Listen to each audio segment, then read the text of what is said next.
ang Pilipino at mga katutubong wika ay instrumento natin bilang isang bansa sa isang malinaw na diskurso.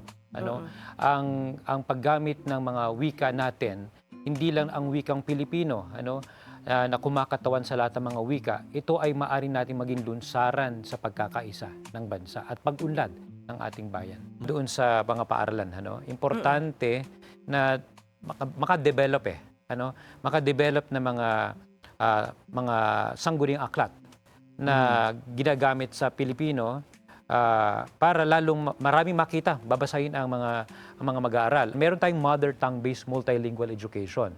Ito ay mula grades 1 to 3, kailangan bihasa yung mag-aaral sa kanyang unang wika.